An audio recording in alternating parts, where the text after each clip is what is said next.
Hello everyone, welcome to my YouTube channel Santa's Craft Galore. Please subscribe to my channel if you have not already for more craft related videos.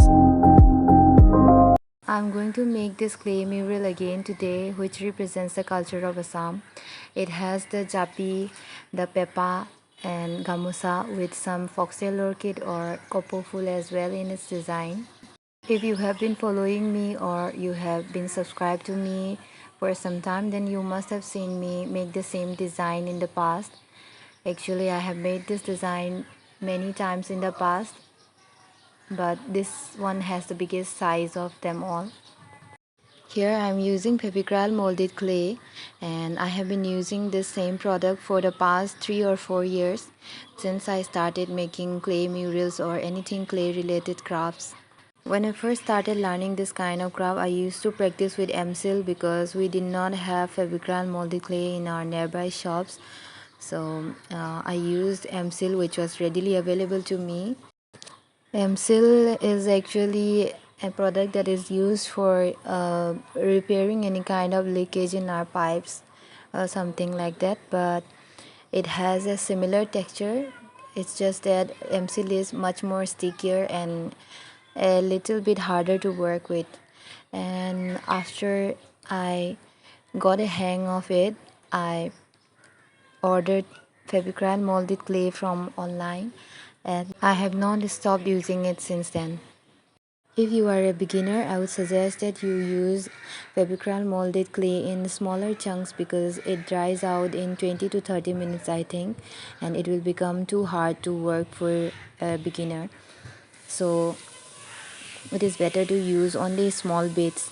And I say this from my experience because when I was a beginner, I was too naive to think that I would be able to use all the packets, like 2-3 packets of Fevicryl molded clay at once, and I mixed them all together, but I could not make anything out of it. The clay dried out even before I could give it any proper shape, and I had to throw it away, the whole 2-3 packets of Fevicryl molded clay, and it was such a waste for me because, as I have told you earlier, it is not readily available for me here in any nearby shops. So I was very sad, but I hope you don't make the same mistake.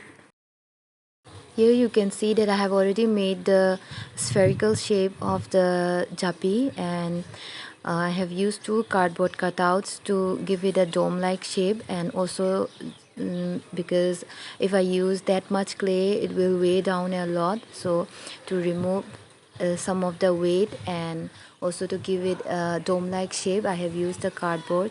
You can also use a thermocol sheet or maybe a styrofoam sheet to get the same effect. Another important thing to keep in mind is that if we are working with many layers of clay, then we should get the first layer dried up a little bit. Otherwise, while stacking up the second layer, we might get the clay squeezed or maybe make dents unknowingly. So to avoid that, we need to get the first layer dried up. I like to use both talcum powder and water from time to time to smoothen out the clay and to give it very smooth kind of shiny kind of texture. It is better to use talcum powder in my opinion. And if you are going to give small details like making shape of faces, nose, eyes, etc., then I prefer using water because it is easier to give details with the help of water, and you can also connect the joints with the help of water.